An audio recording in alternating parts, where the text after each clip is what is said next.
what I think we actually see in Catalyst is there's maybe 20 or so true whale accounts participating in Catalyst, but from what we gather, it's not really coordinated. They seem to actually, just have their own individual influences on votes, but rather than it's a collusion, or we see sort of convergence between those wallets. So here the question is should someone that went and bought 1 million ADA a day before the Catalyst snapshot have as much influence as someone that has held 1 million ADA registered for voting for the last 4 years? Well, I would argue that potentially the person that's been holding that ADA and participating in voting for the last 12 rounds should have more influence than someone that's just bought the largest amount of voting power to influence the decisions.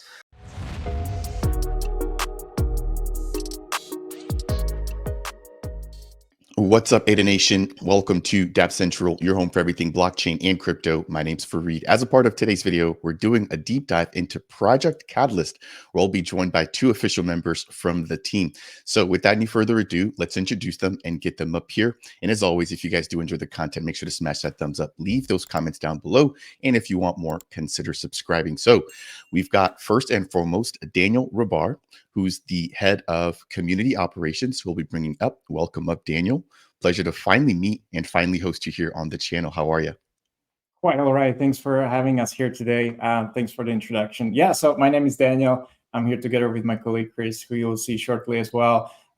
Where do I come from? Well, community member, and later on as a part of the core team.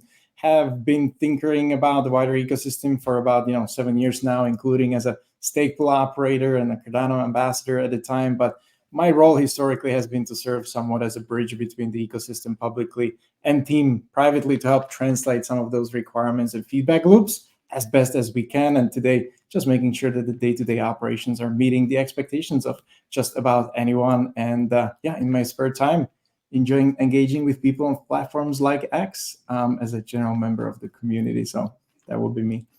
Yeah, I'd be highly surprised if people haven't seen your face or at least seen your icon there on their proposals. I don't know how you have the time to review every single proposal and then leave comments on every one of them, but we definitely do appreciate you and appreciate all that you've done, not just for Catalyst, but for the Cardano ecosystem. All right, as you've also mentioned, we'll be joined here by the general manager for Project Catalyst. So without any further ado, let me go ahead and introduce Chris Baird. Chris, welcome up. How are you? Yeah, hey Farid. Yeah, really good. Thank you. Great to see you, and great to be back in your presence since we were together at Rare Evo just a couple of short weeks ago, right? So I've been working with Catalyst for about the same amount of time as Danny, and within about a few weeks of each other. We came to Catalyst with very little process or systems in place, and had to build it out into what it is today. I guess similarly, I started out as a Cardano community member, was very much following the journey pretty much from the very first days when it was being discussed online. I'll sort of say no more there, but certainly a lurker and spiritually in tune with the community since 2017. And then, as the idea of Catalyst was born at Cardano Summit, I thought, wow, this is really my jam. This is something that I've been thinking about for a long time in the role that I used to do, in setting up innovation platforms at scale, and it was just an opportunity that you couldn't resist, to see whether you could turn the decision-making power of all of this R&D and innovation that happens in an ecosystem like blockchain, and turn that power over to the crowd. And what an exciting journey that we've been on with the community-driven platform that is really, I think, beginning to make waves.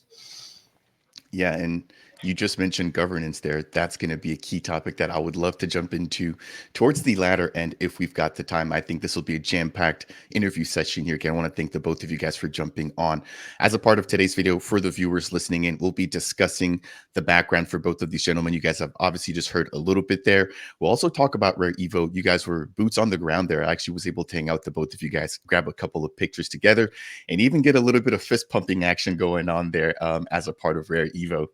After that, we'll jump into Project Catalyst funding round number 12. That has just wrapped up. I believe nearly 300 projects onboarded. We've also got Catalyst Horizon. So that's really going to be the main focus for today's video, right? So for anybody who's missed this official report, I recommend you guys go and check it out. I'll leave the link to it down below, but we'll break down basically funding round 0 all the way to where we currently stand and all the biggest highlights, right? And all the different data aggregation points that the team has put together. Following that, and again, I think this is really important here. We've got governance finally turning on with Voltaire. I want to discuss the future for Project Catalyst. So without any further ado, I know we've heard a little bit about both of your guys' backgrounds. For anybody who just maybe isn't aware, do you guys mind highlighting what Project Catalyst is? Yeah, sure. Project Catalyst is Cardano's innovation engine that takes the idea of a grants program where you would submit a project proposal, and typically it would be evaluated by the grants team, and then maybe you might be funded. Catalyst takes the idea of the collective wisdom of the crowd and those that are invested into the ecosystem, i.e. ADA holders, people that hold the native cryptocurrency of Cardano, ADA, and enable them to use their ADA to influence the decisions of how to allocate funding to worthwhile projects in the ecosystem. So we've been running Catalyst for the last 4 years, and over the last 4 years, we've allocated over $100 million worth of ADA. We've now funded nearly 2,000 projects, and there are many thousands of people that participate in many different types of roles. So it's not just you're a proposer with a great idea or you're a voter, but maybe you want to give your opinion on any of those proposals or help to verify that funded projects, once the votes are all said and done, are actually going to deliver on their commitments. So Catalyst has a number of ways in which people can participate. And it's not just about the funding, it's often about the process and the opportunity of collaborating in a distributed nation-state network operating at scale. And as the project manager, I'd love to maybe ask, what does your day-to-day look like? And then Danny will come to you to discuss your contributions to the community. Yeah, so I guess as general manager, I mean, my role has been head of product for quite some time. And, general manager really just takes over more of the operations side of what we're doing in terms of how we're looking towards the future, setting the strategy, setting the vision, and planning. And no day is the same. There's a lot of new ideas and new requirements. And really importantly, my role is often about listening to the community and turning the ideas or the pulse of the community into features or changes that are going to improve the process and experience, or really delight them.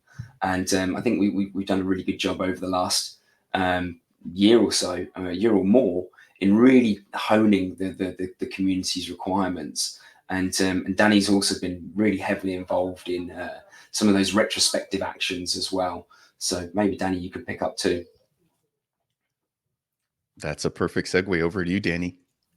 Yeah, absolutely. I think it's our journeys are very much similar in that sense. I think one of the key ethos of the Project Catalyst team has been since the beginning, because we've often come from the community, that we always were envisioning to maintain that link and essentially trying to understand better what is it that is happening around us. This ecosystem can be challenging and fascinating at the same time to understand what is it made out of.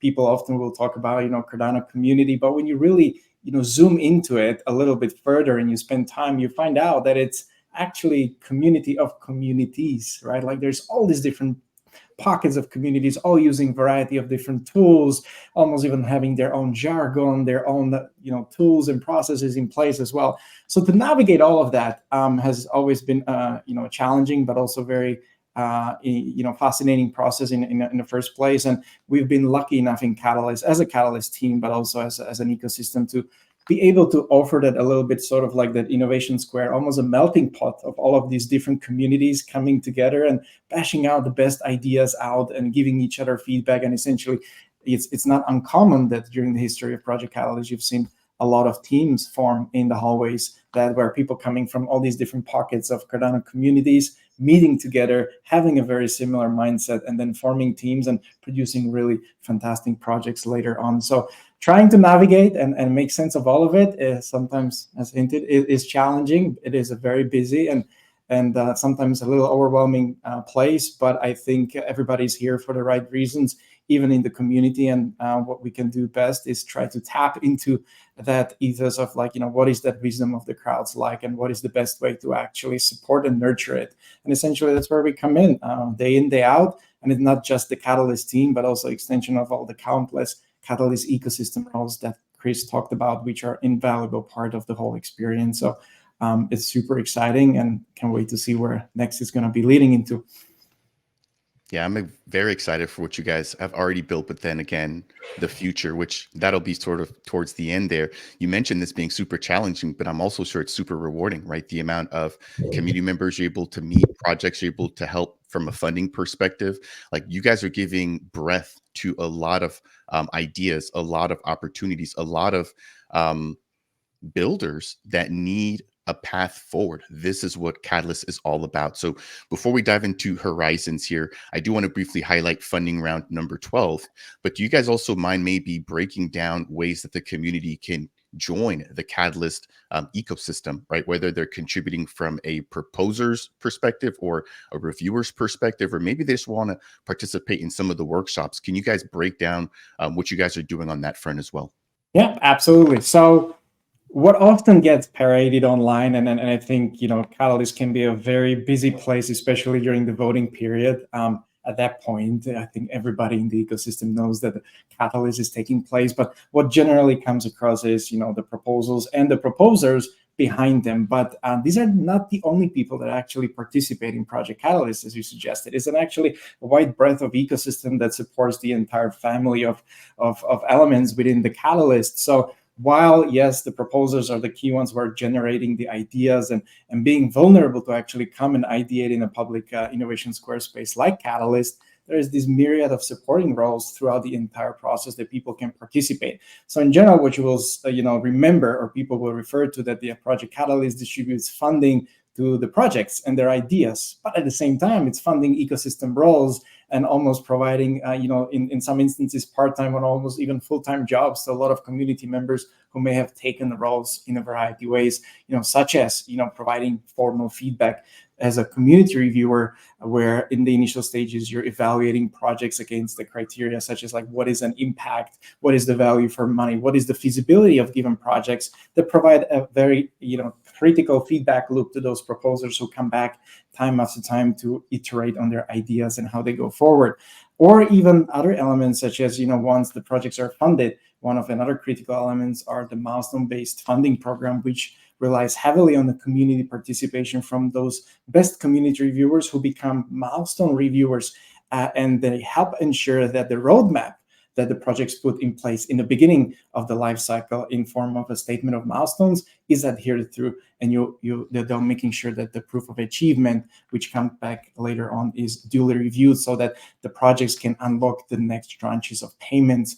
And others, such as probably the most populous part of the ecosystem, are the actual regular ADA holders who are participating in the capacity of decision making, right? Because I think that's the most fascinating part of the Project Catalyst, that the decisions are based on the vote from the community, and that's the largest populace are the voters. So people such as voters, community reviewers, milestone reviewers. We also have moderators, and always looking forward in the future what sorts of other supporting roles we can have in the myriad of all of that, we also, like you mentioned, there's countless retrospectives, there's town halls. We have organizations locally brewed, such as Swarm or others who participate in local town halls, after town halls, breakout rooms, where a lot of conversations and connections happen. So there's lots of different opportunities how to connect, make an entry into the Project Catalyst, and they're usually very unique to what suits you the best and where you want to enter, essentially based on your experience and desire to participate. Thank you. Actually, maybe just to add to that, that really is one of Catalyst's killer value propositions, is that it's really decentralized at its very core. There are many, many different ways in which you can participate and be rewarded and compensated with some ADA for your time or your opinion or your contribution into Catalyst. You don't just need to be a proposer to be able to be a recipient of ADA from the Catalyst Innovation Program. And maybe over time, your role will develop into something else. Maybe you'll collaborate with a team that is successful in a proposal. But it really is testament to the fact that it's a really distributed network of participants that make Catalyst more than the sum of all of its parts. Yeah, that's a really, really good segue, I believe, into the recent funding round and then Catalyst Horizons, which that was sort of like the biggest sticking point that I realized was how decentralized Catalyst is. When you take a look at a global map of where projects have been funded, the types of projects that have been funded, et cetera, there is a lot to dive into. Before we jump into Catalyst Horizons specifically, Fund 12 or funding round number 12 just wrapped up. Has there been any sort of key highlights or just anything that you guys maybe want to, bring forth? I believe there were 258 projects, that were just funded for that particular round, right? So a lot of builders here who have contributed, some of them may be being funded in prior rounds, but did anything stick out to you guys going through this latest iteration? Again, you guys have started this, couple of years ago. How have you guys maybe enjoyed that change in the growth over the last couple of rounds? You bet. I think the change is embedded in the heart of the Project Catalyst, like not being afraid to iterate and try new things. Not for nothing, every Catalyst town hall begins with this iconic slide that we have there talking about welcome to the experiment, right?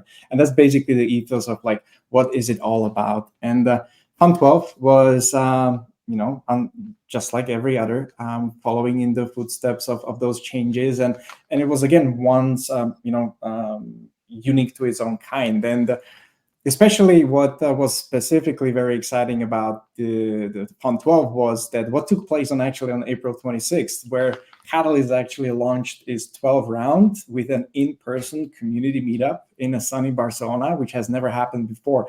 The community traditionally over the past years and since inception really hasn't been really meeting much in person, if at all. And this was the first opportunity where we actually took the after I think like 160 town halls held online, which is like countless amounts of hours making relationships, to actually turning it into a real-time event. So Fund 12 was super exciting in that regard, because more than 100 attendees actually came to the in-person, and then also thousands online came together to celebrate the launch of the Fund 12. And also equally what it did, it kicked off the summer of the Catalyst working groups, which then basically aimed at canvassing all these different insights and giving people opportunity to meet also in other pockets and places around the world. I mean, we had 9 online to help facilitate some of the process of collecting insights and feedback from the community, but we had 14 additional in-person groups across 6 continents.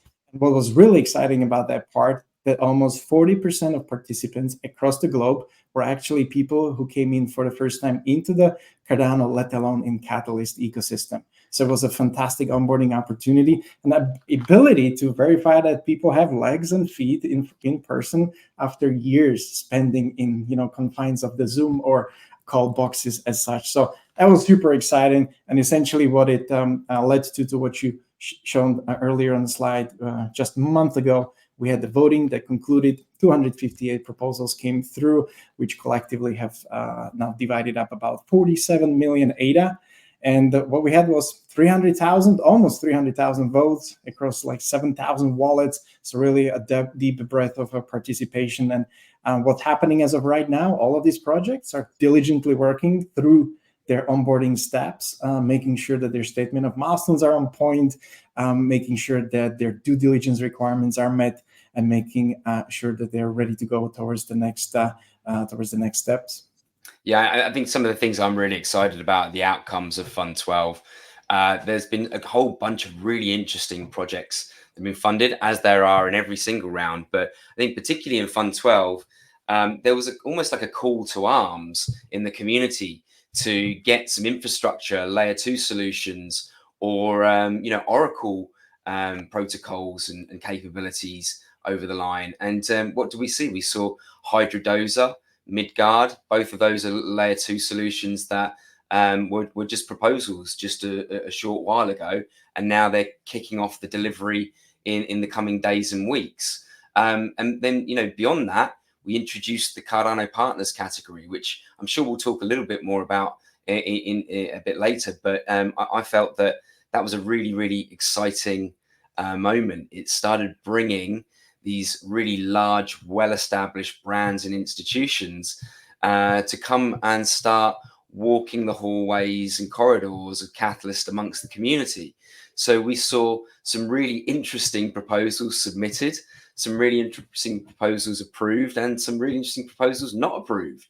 And I think if I was to highlight just one project out of that whole cohort of Cardano partners, I'm most excited to see the birth of DAOs being used in cities in Japan, with the development of the social use cases of Cardano DAOs in the Shikoku region, Japan project, which is in partnership with Co-Creation DAO and NTT, Japan's largest telecommunications organization, as well as one of the leading publishers of magazines, the local city and local government, and a number of other stakeholders. So it's like the holy grail of blockchain, or one of them, right? That we're turning over these enabling capabilities into the hands of people that are best suited and placed to use them. So really exciting, I think, advances right across the board. And the impact, I mean, what you just highlighted there about that one DAO specific proposal, the impact that it has, not just within the community, but also letting people know blockchain is here. There's so many different use cases, et cetera. And for me, it's been eye-opening, as I cover Catalyst, there's always like this huge influx of people that want coverage around Catalyst season. And like, I learned so much about projects, about their background, the builders and the ideas. And so for me, it's very refreshing, but I will be honest, it is tiring as well, because I'm like bombarded during voting season or voting time, to really help to get the content out there. Okay, gents, I've enjoyed the conversation so far, and we haven't even gotten to the best part. So I know this is really, really about to get good here. Let's dive into Catalyst Horizon. So I'd love to get like a brief overview of sort of what the goal of this particular approach is. I know that with projects, we've seen more and more of them releasing monthly stats and monthly updates. And this is kind of what this felt like to me, right? Like, hey, we've gone through X amount of funding rounds. Now let's really aggregate all of this data and let's share that here with the community. So as you guys are highlighting that, I'll leave the links and show notes down below with all these references. So if anybody from the community wants to dive into this on their own, they're able to do so. And then I'd love to dive into some of the details and what's really stood out to you guys here in putting together this Horizons report. Yeah, absolutely. And I mean, first of all, thanks very much for the warm introduction to the Catalyst Horizons report. This has been our first publication of this type, and it really is an opportunity to sort of celebrate and illuminate such great work from such a wide distribution of ideas and people from every corner of the globe, really.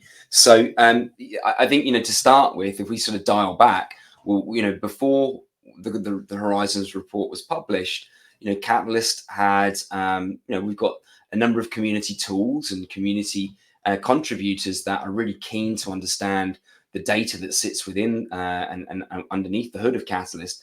but often it's not been the easiest of being able to expose that data to make it useful for the community. So, over the course of the last sort of 6 to 12 months, first and foremost, we've been looking at ways of making that data a bit more available. So in the coming weeks and months, we should be making ways of being able to access certain Catalyst data a bit more easier for community members. And this was really kicked off a starting point for Horizons. It was like, well, let's look at the data set at the point, which was 1,639 projects, everything up to the end of Fund 11, really. And how can we structure this and put it together in a way that we will be able to maintain going forward? And so, it was an opportunity really to, as I said, look at this data set with fresh eyes and an ambition to really expose, insights that we hadn't been able to see before. For a long, long time, we've wanted to see all the projects on a global map. It was one of the initial early requirements for Project Catalyst.io. And, I think Danny and I would both love to see an interactive capability joining the Project Catalyst website in the not too distant future. But, looking at this map, I mean, it's first of all, it's tremendous just to see the volume that we've achieved in such a short time. And it really helps to, I think, demonstrate the decentralized nature of the Cardano ecosystem. I think it's also really important to recognize that it's distributed across the whole world, all 6 continents, and that no one continent is grossly underrepresented, right? Like Oceania is a smaller continent anyway, but Africa, Asia, South America, all these places where maybe you would think that there was a growing developer ecosystem, maybe not fully as mature as North America or as Europe. And what we're seeing with Catalyst is, a real birth and burgeoning ecosystem sort of popping up and cropping up in different places around the world that we wouldn't necessarily have, or we're maybe more surprised at more than anything. It just goes to see how far our reach really does go. So yeah, I think the takeaway here is that the Catalyst program is intended to be open and intended to be for anyone that has a great idea and wants to see whether there is a community that also thinks that good idea is worth receiving funding and support for. Yeah, this is very, very nice from a visual standpoint. Again, being able to really see where contributors or contributions have come in from.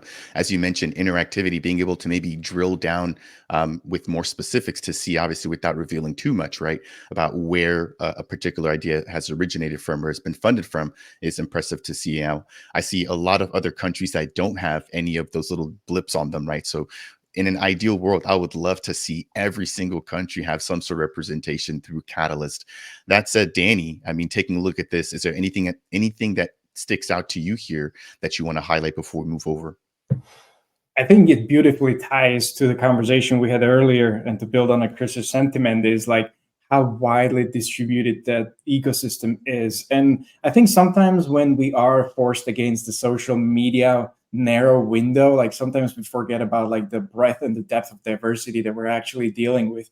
And I think when you actually put it on a map like that, it puts it a little bit into perspective, because then you understand that you got actually people coming in from all corners of the world, all kinds of experiences, different backgrounds, cultural, elements and all of that, which probably can help us, navigate it, in a social space where we often forget that, like, yeah, we're all unique, and very often we might not be too patient with each other. But being able to put it on such a map and now understand, like, oh wow, well, actually, there is a time for me to go and understand where all of these different people are coming from, what are their backgrounds, what are their motivations, and basically seeing helps, bring that realism and perspective into the picture, where it, I think it teaches us also to be a little bit more patient with one another. There's like, yeah, there's different things that, we're all facing challenges with. And having seen it on a map like this, where often I think implicitly we always knew that, like, oh, there's all these, varied people and all these different countries. But until you have it explicitly in front of you,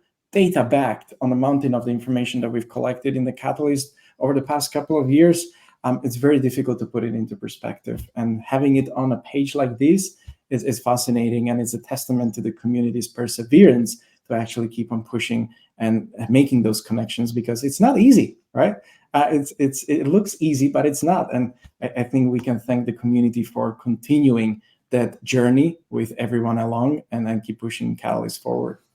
I think maybe what might just be worthwhile calling out the 223 million. One point of note, I think anyone that does some back of a napkin maths today, if you were looking at it on a dollar ADA price value, you might not get to $100 million like we mentioned earlier, in terms of how much ADA has been allocated. But obviously, over the past 4 years, there's different price points at which Catalyst funds have been deployed. And the aggregate number, when you look at the amount distributed and allocated over time, we are now legitimately a $100 million decentralized innovation fund, which is just staggering. It's impressive. And I personally believe that we're really only getting started. So as I move over into the next slide here, this actually does give us a little bit more nuance between each of the different types of projects that we've seen onboarded within Project Catalyst. So here we've got the breakdown, of course, again, by continent, but then within each continent, a breakdown of the types of projects that are coming out. So looking at this here, this yellow bar seems to stick out, right? Which is development in tools. What are your guys' thoughts around that? Because for me as a creator, I realize without tools, without the core development, without that being rock solid, it's really hard to sustain anything else on top of that. So I definitely could understand why there might be big spikes on that particular front, but I'd love to hear about your guys' opinion. And then maybe also some of the smaller bars that you guys maybe want to see grow, right, as more or future Catalyst rounds come about. Yeah, absolutely. Well, I think first and foremost, I mean, the funded project distribution by continent. So this pie chart over on the right, I think it's really, really encouraging that, you know, almost a third of all the projects that have been approved and Catalyst has produced are coming from often emerging markets where you wouldn't necessarily, as I said, think that they would have big developer communities. And so we naturally also see a lot of education and outreach projects that are taking place there. And you know, if you actually dive into the actual projects that are being delivered in these sorts of education and outreach areas within, say, the emerging markets, you're actually seeing a lot of training and development of programming skills. For example, in Vietnam, one translation of a Haskell programmer's guide has really enabled and empowered an entire Vietnamese developer community to be able to get on board with Cardano. And so, you know, it's projects like that I think are really interesting. But when we look at the global scale, I think, yeah, when you think about development and tools, you're quite right, Farid. And you've got to look at it in context, right? So we've run 12 funding rounds now over nearly the last 4 years. And when we started in, you know, funds 0, 1, and 2, 3, and 4, frankly speaking, there was very little developer ecosystem and very little developer tools that would enable builders to be able to start building on Cardano. So naturally, there was an emphasis on, you know, building out the developer experience so that they've got, you know, the capabilities and the tools and the environments and SDKs, APIs, and all the things that you want in an integrated developer environment to start getting developed out. And then you find that there's actually, you know, groups of people and, you know, quite large parts of the community that all they love doing is building developer tools for other people to use in an open source format. And then you start, you know, seeing these compounding effects where, you know, there's just a lot of great tooling now that's available in the Cardano ecosystem that wasn't there 2 years ago as a direct result of all of this great activity in Catalyst. And again, if you then look at, you bolt on that the community outreach and education and events and marketing bars, and actually you sort of start seeing that developer tooling and then education, outreach and community. If you were to add those projects together, it's probably about as many projects as been funded in the developer tooling. Certainly, nearly a third of all projects have been towards outreach, education, events, and marketing projects. Which, given that the other 2/3 are a split between developer tools and then use cases of Cardano, I think it really begins to paint a very rich picture of the sorts of people and ideas that are getting approved by the community vote and delivered with the will of the community.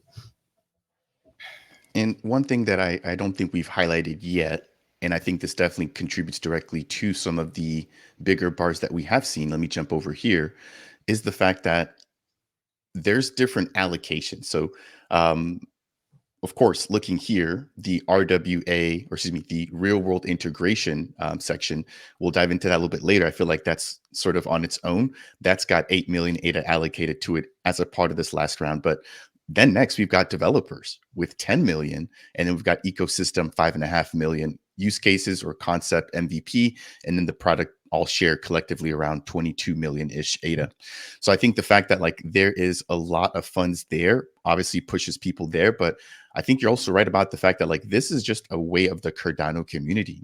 I was highly surprised to see that many projects all geared towards development. And as you rightly stated there, Chris, the more of these projects that we can get funded, the easier it becomes for anybody else that just wants to build on top of Cardano to go ahead and be able to do so. And I've been a creator here for a little bit over 2.5 years now. And just even the feedback that I've gotten from other creators, other builders here in the ecosystem is that it's gotten progressively easier. I just literally got off of an interview with the guys from JPEG.store, and JPEG.store was their first product. And that really took a lot of work from them. They're now working on their second product called Rocket, which is a launch pad and a trading platform. And they were just basically breaking down how much easier and how less of a hassle it was to get their second product out. So I think that as we see more focus on development and tooling coming out, in addition to the community outreach stuff coming out, it's going to make developing on Cardano so much easier, which hopefully gives us more opportunity and makes it easier for ideas to really come to life. Danny, anything that you maybe want to add to that before we jump into the next slide? I think you've beautifully, both of you, summed up the essence of it. I think it's not something that people intuitively will think about as well, because usually the loudest projects in the space may not necessarily be the ones who are building the tooling on its own, and there's a lots of creative space and whatnot, which definitely has its space in place. But then when you aggregate all of that information together, you actually find out that the community has done some phenomenal job over the past couple of years of feeding almost every facet of this ecosystem, of those different bits and pieces of development tools, which you might not even realize. You might be using a project, product, service that actually leverages something that the community has helped support a critical part of. And I think what this beautifully sums up is that there is a lot of this sprinkled in every corner of the ecosystem. And I think the community should be feeling very, very proud that they've been able to allocate these funds in such a way that it has been, as to Chris's point, very challenging when we started early on, when the meadows were clear and ready to just, the fields were empty, and like what that could look like down the line. And a lot of people showed up, backed by the community. And now a lot of projects, which often don't necessarily even have a commercial ambition, have contributed to the open source environment of the Cardano that has allowed others to build and create those, snowballing effects that some library or a reference code built in one place could have been reused elsewhere, and now it's being powering some of those projects and products around the ecosystem. So it's really fascinating to see when you start zooming into those little bits and pieces, that you start finding the footprint of Catalyst through the community funding in many different corners of the ecosystem. Nicely put. And as we maybe dive another sort of level deeper, looking at the next slide here, we do have more information about each of those types of projects. Now here, we're looking at everything sort of through an aggregated lens, right? One thing that sticks out to me is the funded project growth over time by continent graph on the left-hand side there. So there's a huge portion of Catalyst, which appears to be going towards the continent of Europe. I am currently in North America, so that's that green line, which also tends to be among some of the top, I guess, which appears to be gaining a lot of the market share, similar with Asia. My next question is maybe towards exposure to some of these smaller continents down here, right? So I'd love to hear about what your guys' thoughts are about that. Obviously, I just showed the different categories for where submissions can be made. Have you guys given any thought to maybe, setting aside funds specific to continents, or how we can maybe just get more people involved from other continents that haven't historically been represented through Catalyst? Mm. Yeah, it's a really interesting point. I think this chart it prompts and provokes a lot of ideas, and it can also be often a little bit misread. And I'll give you some ideas as to why I sort of see that as well. But I think first and foremost, when we have looked at the regional development capabilities of Catalyst, and if we just step back a few funds ago, there was often regional specific community set challenges. So like grow India, grow Cardano, grow East Asia, grow Cardano, grow Japan, grow Cardano. And what you certainly saw at those points was, a real nuanced set of proposals, very specific to a particular region. Now, the challenge with that is that unless you provide opportunities for those proposals in, say, one funding round to have an opportunity in a subsequent funding round, unless you provide those opportunities, then those projects might not be quite as successful as they could be. We want to cultivate an environment where there's almost a home for all types of project. And if you get too specific on the regions, then maybe you're not including the sorts of other projects that or other ideas at the time that would be relevant for the sorts of innovation or community building objectives that we might have more broadly. So we always need to think about how can we sort of level the playing field as much as possible, I think, in one instance. Now, when we look at that chart around funded project growth over time by continent, so between sort of the funds of 6 to say 9, we sort of see a big growth and then a drop off of how many projects are actually funded. Now, I think actually when you look at it, and if we were to add numbers around how much funding per project was allocated, what you see in the earlier funds, from sort of funds 3, 4, 5, 6, even 7, up to 7, was actually a lot of project teams didn't request really large sums of funding for starters, nor were we actually delivering the sorts of total sums of funding per round that we have been doing in the last few rounds, for example. So the funding sizing of the round was a lot smaller, and actually was so were comparatively the funding amounts being requested.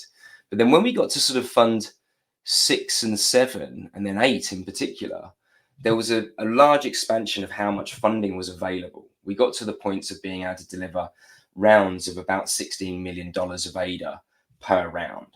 And necessarily a lot more projects could be funded at that point. But similarly, when you see Fund 9, when it drops down quite significantly, at that point, the community, I think, had matured, and you started seeing quite significant funding sizes being requested.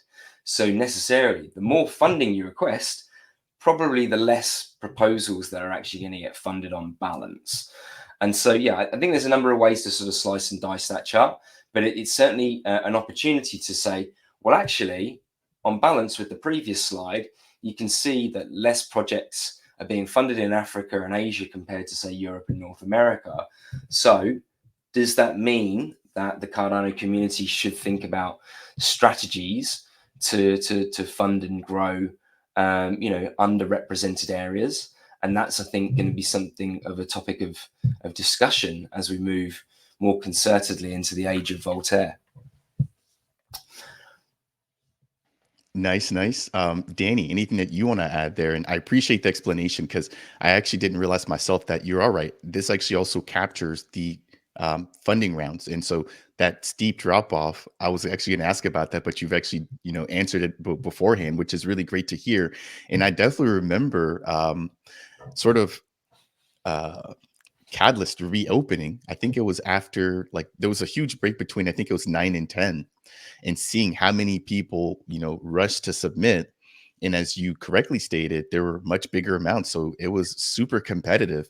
And one thing I can appreciate about this latest round is the fact that I noticed a lot more of the smaller projects or even first time proposers getting funded, right? Where I think prior to that, a lot of people were concerned that it seemed like established projects or projects that had already been funded before were continuously getting funding. And I think that was also around the time that you guys shifted or pivoted into the different sort of product categories, right? Where you've got products that have actually launched versus ideas or concepts, which I think was really, really needed. Otherwise, it like everybody was sort of fighting against each other. So, Danny, anything you want to add about the current side that we're looking at now? If not, we'll go ahead and move the conversation over to the following. Yeah, I think another extension of the conversation from those spikes and whatnot, and everything you just beautifully put together was the fact that there was a signal coming actually from the community as well. One of the biggest retrospective items coming post Fund 9 world was that there was a lot of problem with the attention, right? Like at that point was the explosion of the challenge categories. If you recall, back in the day, it was voted directly by the community, which was a phenomenal experiment on its own, but it was also getting into such an infrastructure challenge that it was very difficult to follow and make sense from somebody looking from outside in, like general voter trying to make sense of like, what are all these categories about? And I think at some point, Chris, was it like 20? 25 on one of them. 25 Fund 8 was 25 challenges, if I remember rightly. So 25 challenges. So as a voter, like how challenging that can be to make sense of like, how do you even prioritize your choices depending on all these different categories? Because they all are so unique that you could say that you could almost all categories to do well.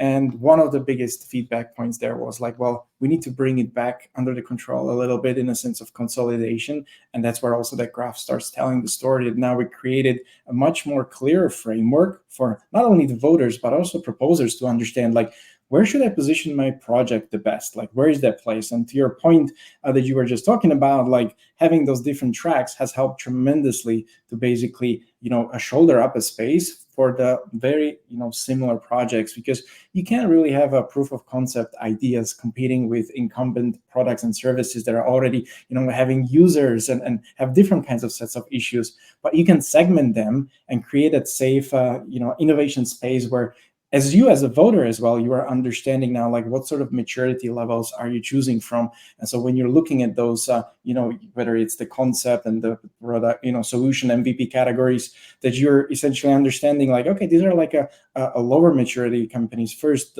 still trying to figure out how to mold into their first MVP version of their products. Whereas when you have those bigger categories, you understand like what sorts of different dynamics are there. So it helps segment in people's mind what exactly they're looking for, and ultimately make it easier for them to prioritize in which direction to maybe cast their votes.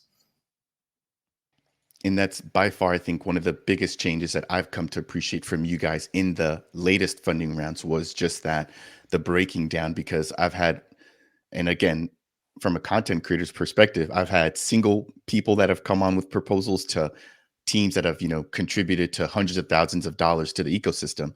And that was one of the biggest things for me was like, man, it feels like you've got these small people that really want to do something, but they're going up against teams. So the fact that you guys did break this out, I think has had a huge impact. And for the first time, a lot of the smaller projects that I've interviewed here have come back and said, we finally made it. So I was able to celebrate alongside with them. So yeah, that's what it's all about. That's what it's all about. Now we are getting closer towards the end of the, I guess, the big slides. There are some shout outs here within the Horizons report to specific projects, which I think we can sort of maybe glean through a little bit quicker here. But jumping into the last sort of main slide here, this is breaking down the ADA economy realized. So Chris, do you want to maybe break down what this is actually telling us, and if there's any room for improvement here when it comes to the community casting votes in voting power and staked ADA and all that stuff? Yeah, I mean, listen, I think this is this is one of the areas of data that I feel personally most proud of, because it really demonstrates all of the different ways in which people can participate in Catalyst, and really, often the hidden data that sometimes gets lost or just not exposed, so people don't really understand what is taking place within this movement. So we can touch on things such as, I think it's really tremendous that we've nearly had 5,000 community reviewers participate in Catalyst. These are people that are just offering their time and opinion on proposals and being rewarded with a little bit of ADA in return for spending their time. And that they produced nearly 80,000 reviews. And sure, there are rooms for improvement. Of course, we live in the age of AI and LLM, and if anything, Catalyst has always wanted to design for adversity, and this presents another opportunity for us to consider: how do we embrace AI, or protect against people trying to use it for less than wholesome purposes when it comes to Catalyst. So it gives us another opportunity for consideration. I really love that there's been over 8 million ADA that's been distributed just to community for governance roles, not for funding of innovation and projects at all, but to participate as active players of the Catalyst games, whether it's milestone reviewing or just proposal reviewing or voting or moderating. All of these are really, I think, great examples of where we're demonstrating communities at scale can come together and make for a system that is an alternative to the status quo, and give us the confidence and competence and experience of doing decentralized governance towards the next journey on the governance roadmap for Cardano. So and I think this also helps to shine a light on the unsung heroes. So we've got 1,000 proof of achievements that have already been completed by funded projects. So they're breaking their ideas down, and community members are verifying that they've done what they say they were going to do. That's really lovely to see, that there's this symbiotic relationship between community members and funded projects to keep everybody accountable and honest and in check. And again, it's testament to the people in the community that play this role. And then I think just finally, with regards to say how the ADA staked and participating in voting, and then the votes cast per fund goes, we've had nearly 3 million votes passed through Catalyst today. And as you said, Baird, it feels like we're only just getting started, right? And 2.25 billion ADA participates and it actively casts votes in Catalyst each round today, and that represents nearly 8% of total circulating supply of ADA, or 5% of the total supply, which is not fully realized yet. So I think that's also tremendous numbers against the backdrop of the legacy world, where you only really see 20 to 30% uptake by people participating in actual elections. And we've got, not too far off of that, participating in our corner of the cryptocurrency and blockchain industry. So, I think it's a real tremendous demonstration of all of the power of the crowd walking the hallways of Catalyst. So I want to jump over to Danny and get his take as well here on this particular chart. But Chris, I'll be jumping back to you after Danny's done and maybe just priming the pump here. But I would love to hear your thoughts about the voting scheme, right? When it comes to like voting power, people talking about, the integration of DIDs. I feel like voting always comes up as a topic when it's voting season for Catalyst, right? And so I would love to hear about what your thoughts are. And I'm sure you've been reading and trying to figure out, okay, what can we do to make sure that the votes aren't skewed, but that people are still able to get the representation that they deserve, given how much ADA or how big an investment that they've made into the Cardano ecosystem. So before we dive back into that, Danny, anything that you want to highlight here? I think what this slide and everything that Chris has mentioned highlights is not only we have a topic we're going to talk about, like the voting schemes and whatnot. It seems like Catalyst happens only during the voting period, right? And then it sort of like shuts down and nothing happens. And you can see tremendous amount of the work, whether it's the amount of the hours, events, as you can see, the breakout rooms, town halls, and then to the tune of what the proof of achievement that Chris talked about. It just shows an tremendous effort and energy that the community is consistently putting into the Catalyst day in and day out. And now when you put it against a time scale, what you're seeing is that perseverance and sticking and iterating does pay off long term. And we're seeing how these things are getting better and better with each funding round, not being shy on the entire breadth of the community to entertain the changes, be comfortable, embrace them, and essentially help iterate and provide the fantastic feedback loops that are taking place. I mean, just the 835 breakout rooms, the amounts of the conversation that took place that could advance the Catalyst forward. So when we talk about the sum of all parts, it gets me really excited because it's not an instant, it will be sort of a success of, overnight success happening, years at a time, right? And that is the consistency in there where people are showing up, putting the time and energy that really makes it worth a while because it's pushing the Catalyst and the ecosystem forward every day. And I think we're starting to see a very similar sort of push when it comes to community involvement, when it comes to governance. With the constitutional workshops taking place all over the globe, we've got the D-reps flying out to Wyoming to meet with Charles and to get all their training.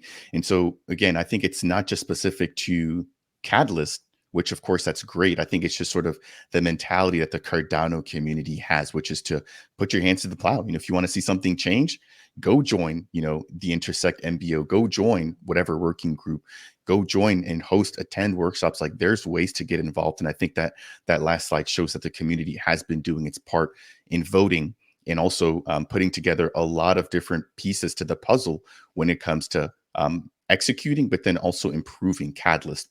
So Chris, hot seat moment. We got to talk about voting. It's a pretty hot topic. What are you guys doing when it comes to, listening to the community and then hopefully, addressing some of the gaps in distribution when it comes to Catalyst? Yeah, I won't go into too much detail on this because actually this is an ongoing research project that we're delivering and collaborating with the community to investigate. But yeah, for a long time since Catalyst started, it's been one ADA, one vote. So he or she who holds the most gold has the most influence.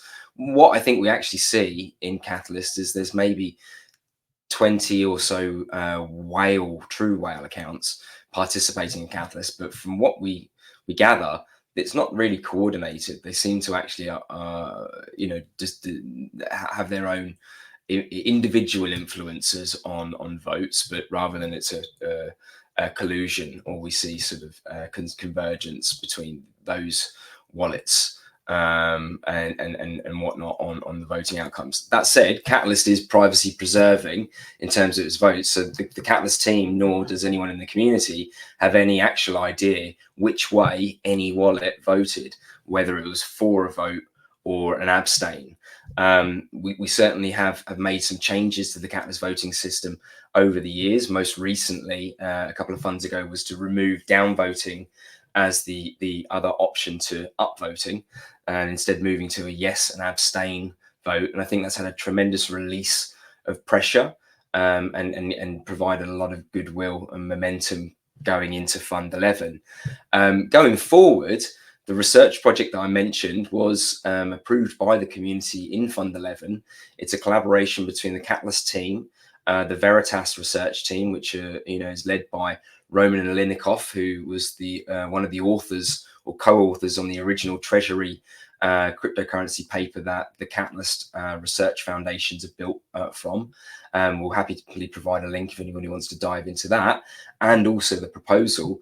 And this proposal, in collaboration with the Veritas team and Fotrec, a community governance organization led by Ken Rick in the community, we are investigating and exploring a number of different voting mechanisms and schemes.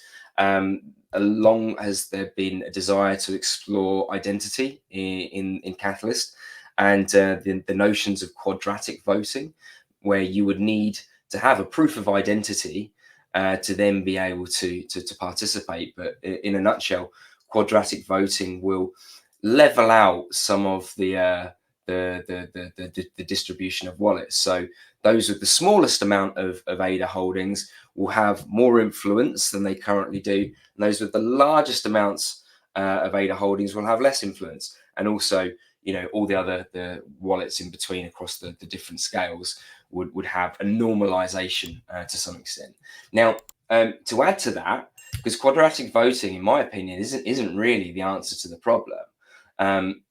For a number of reasons that are well researched. But if you could add things like longevity of stake into the mix. So here the question is should someone that went and bought 1 million ADA a day before the Catalyst snapshot have as much influence as someone that has held 1 million ADA registered for voting for the last 4 years? Well, I would argue that potentially the person that's been holding that ADA and participating in voting for the last 12 rounds should have more influence than someone that's just bought the largest amount of voting power to influence the decisions. And these are all sorts of questions and hypotheses that we're considering. We could also look at, what other ways could we make decisions? Could we do preferential ranking? Or spend-based voting, where if you have 1 million ADA, for example, or 100,000 ADA or 10,000 ADA, every time you vote for a project, you have less ADA to vote with, or something. There are different ways that we could consider modeling for that. But at the heart of this is a real need to preserve privacy and to ensure that the cryptographic methods that provide that privacy preserving quality are robust and maintained, right? We don't want to see a disruption to service because we have implemented a new voting protocol that has then exposed the decisions and directions of all the voters or something like that, right? So it needs to be cryptographically robust and rigorously tested. And then we can start thinking about introducing new voting mechanisms into Catalyst. Because after all, we are dealing with millions of dollars, pounds, euros, whatever fiat denomination you want to consider, but certainly tens of millions of ADA at this point, and hundreds of millions in value. So it's not just a question of let's just try anything and see what happens. We need to be measured when we make these changes that impact the ecosystem at large. I couldn't have asked for a better response. I think security is important. That's paramount, and then privacy is also paramount as well. So it sounds like both of those are being taken into account, but you guys are thinking about ways to really, try to hit the nail on the head here, because again, this appears to be one of the main sticking points that I always see coming up during each voting round. And as Daniel mentioned, it seems like that's when the conversation comes about, but then we don't really hear about it until the next voting round, right? So I'd love to be able to hear a little bit more once you guys have some of those details finalized, and then maybe even a little bit more about how you guys plan on verifying the hypothesis, or sort of what you guys think will produce the best engagement from a voting perspective.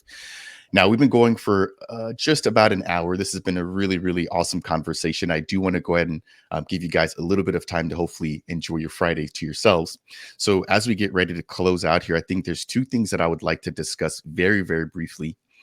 Chris, I'll come back to you about the future vision in what, funding round 13 and on looks like. But before we do that, I want to jump over to Danny to talk about the real world integration category, which I believe he had the pleasure to introduce back in Barcelona a few months back. So Danny, do you have anything that you can share about, how that's been received so far? I know I've had a couple of teams that actually won that particular category here on the channel.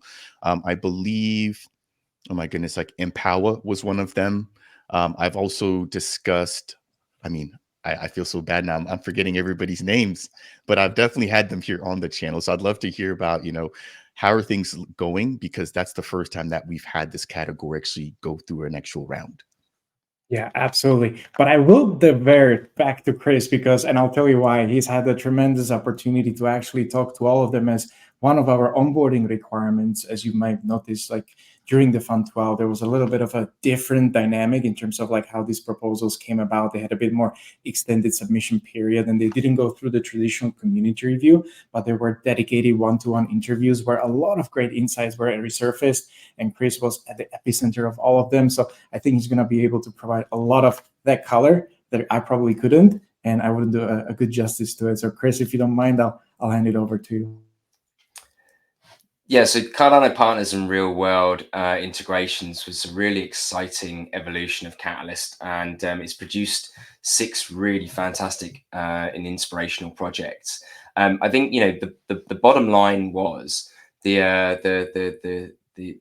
idea would be to try to bring institutional partners, brands, and industry leaders to the table, and I think we've achieved that. With this first pilot category in Fund 12.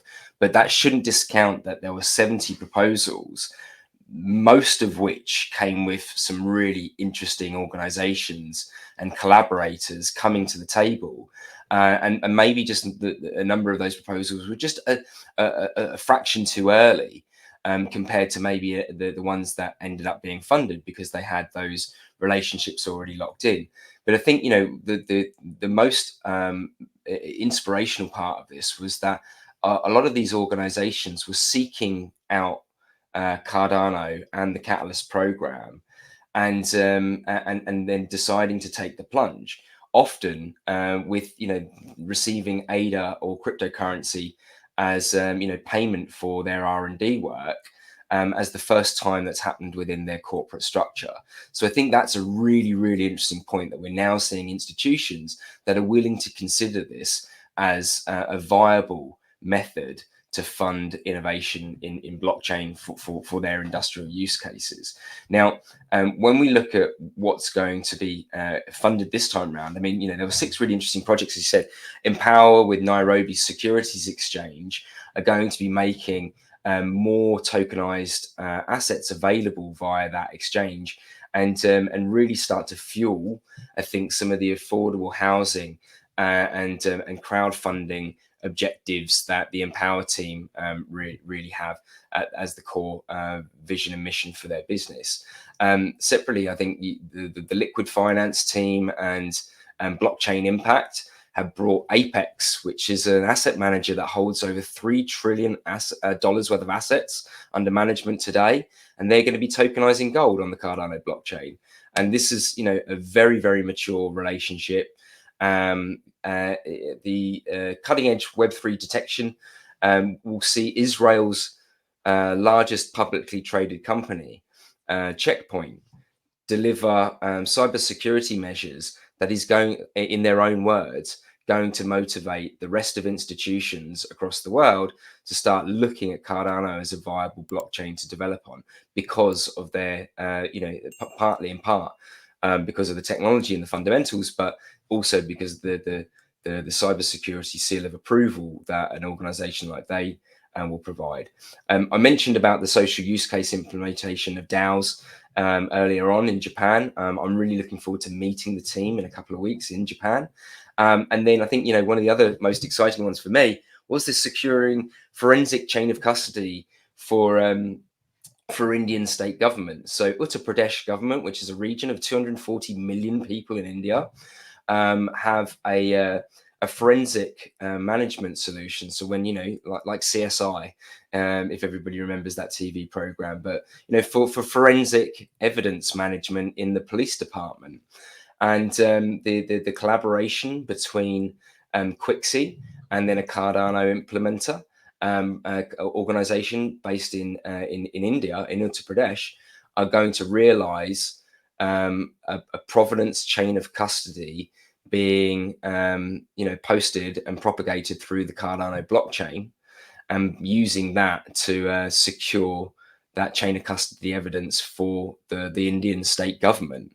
And they reckon that's at least 1 million transactions a year, because there's 1 million pieces of evidence a year. So even if each transaction, even one piece of evidence had 1 transaction each, that's 1 million transactions per year. And as I said, there were countless other proposals in the whole category. It was quite difficult to shortlist it down to just 12. Now, what does this mean for Fund 13? Well, I think we need to recognize that we've only just funded 6 projects. And by the end of Fund 13, we will have funded over 2,000 projects in Catalyst by that point.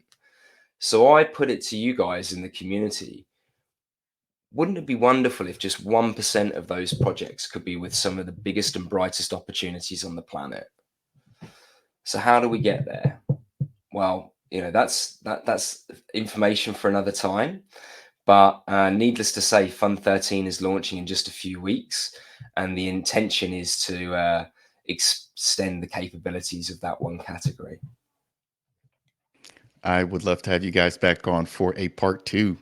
This has been such an awesome chat for me, being able to just ask the questions and then sit back and mute myself and just really listen in. I mean, you guys have both done an amazing job of breaking down Catalyst and really encapsulating the impact that it's had here on the community.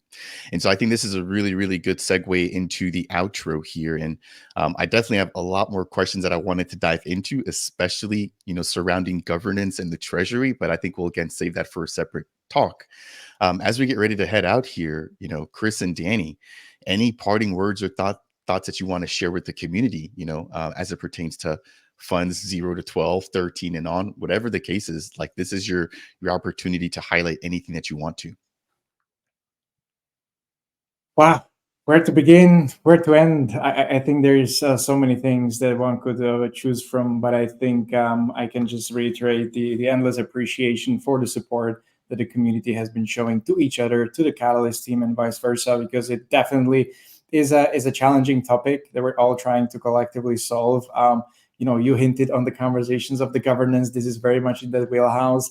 Humans have been trying to figure out governance for, for millennia, and it seems like we still haven't figured it out. And Catalyst is such a tiny speck on the timeline. So can you imagine how much further this community can take the iterative process that has been in place in the past couple of years in terms of how it went from 0 to where it is today? And I really can't wait to see where that goes in. And hopefully in Fund 13, the trend is going to continue. There is lots of excitement around that as well. As Chris mentioned, we're not too far from that launch, so keep your eyes peeled to the ground when that information drops down. I think we did share during the Rare Evo that it is tentatively maybe towards the end of September, but a lot more opportunities are coming in Project Catalyst, and we're just hoping that the community will be there as they have been, and supporting each other to understand how best we can take this little part of the ecosystem further as well. And can't wait for everybody else to be back in the Catalyst hallways more actively, because it's definitely a little quieter these days. But you can wait to see everybody back in the fold. Enjoy the peace. Enjoy the peace, because once Catalyst kicks back up, it will be a frenzy. So, well, speaking of peace, just an anecdote. I think I was just talking to some of our colleagues the other day, and I was looking at how peaceful it is. But then we aggregated the email box, and individually we have hundreds of emails just within the time span of 30 days. So it's definitely lots of buzzment in background. But we can't wait to roll out Fund 13 soon enough. Yeah, I'm excited to cover it once it goes live. Over to you, Chris. Give us the closing words. Yeah, so I mean, Fund 13 is almost upon us, but I think I'm most excited about 2025, what's about to come. We are operating Catalyst at scale now, and we're seeing innovation take place at such a rapid pace that we're seeing the impact come alive around us, whether it's products or projects or tooling or events. Conventions, and everybody seems to be growing from strength to strength.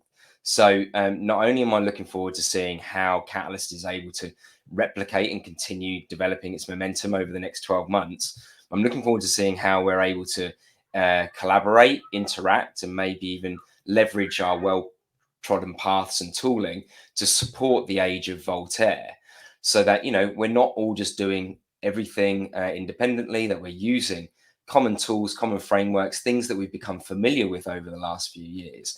And I'm looking forward to seeing those committees and working groups all getting capable and ready to deliver Cardano over the coming years. I think the other thing to mention is that we're soon to be ready to release in the early part of next year our reimagining of the Catalyst user experience.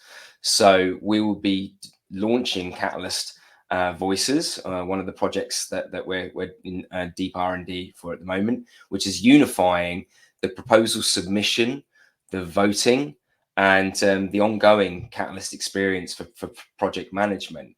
So we're looking forward to releasing the MVP for that, seeing the new Hermes infrastructure come online, and really seeing voting use cases taking shape using our Athena application package.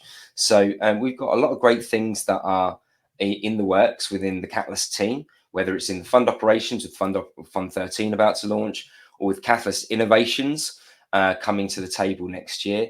There's a lot to be excited about. And I think the key takeaway is that we want to build with the community, alongside of the community, and have everybody help us along the way as we seek to serve you better in the future.